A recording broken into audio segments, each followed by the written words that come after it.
One of the things that I thought was so tragic, actually, when I was a public high school teacher, was that my students like would maybe get to go on one field trip a year.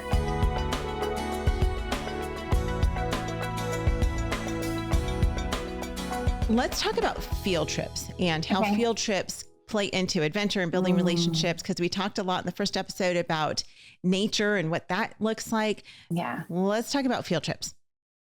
Oh gosh, I think field trips are one of the best ways to help learning come alive for kids. And in fact, one of the things that I thought was so tragic, actually, when I was a public high school teacher, was that my students like would maybe get to go on one field trip a year.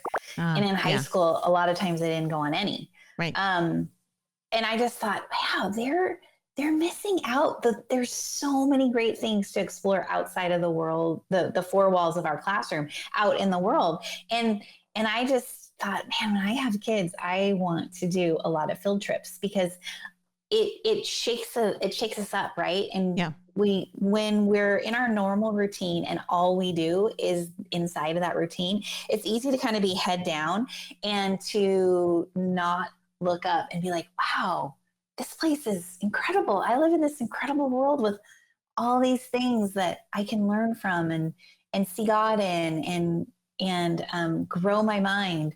So I think field trips are important, and the freedom that we have as homeschoolers to be able to learn outside of the walls of our home, that is a gift that we should take advantage of. Do you plan out field trips at the beginning of the year and then try to, because I feel like with field trips, that's something that you have to be really intentional about. You can't just be like, well, I'm going to take a bunch of field trips this year and expect them to happen.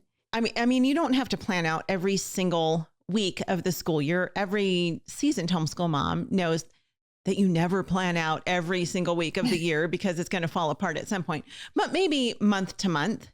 Do you do that? Do you actually plan out what you're going to do for field trips with your kids? Okay, this is really funny because I am a very loosely scheduled homeschooling mom. However, the one thing that I do have scheduled down to the week is field trips. Okay. I love so that. You can see where my priority is. Yeah. But here's the reason why. We adventure every week with our homeschool group. Okay. So as a group, we are adventuring every single week. Every Tuesday is our adventure day. And we meet together and we plan the whole year.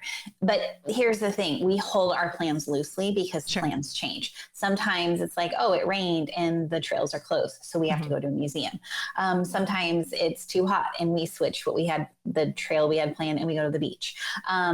Or the museum's closed for some reason and we've got to pivot and do something else. So we have them mapped out because we know certain times we want to go on this hike because we know the tadpoles are going to be turning into frogs. So we need to go in this window. We know when the window is. Yeah. But again, so we have the plan, but the plan is held loosely because, actually it was really rainy early in the year. We need to switch to do the frog hike earlier. Mm-hmm. So yes, we do plan it out.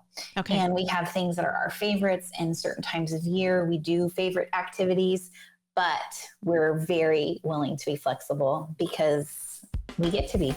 Homeschool Insights is sponsored by CTC Math. If you're looking for a great online math program, visit ctcmath.com and try it for free. For more great homeschool inspiration and resources, listen to the Schoolhouse Rocked podcast every Monday, Wednesday, and Thursday.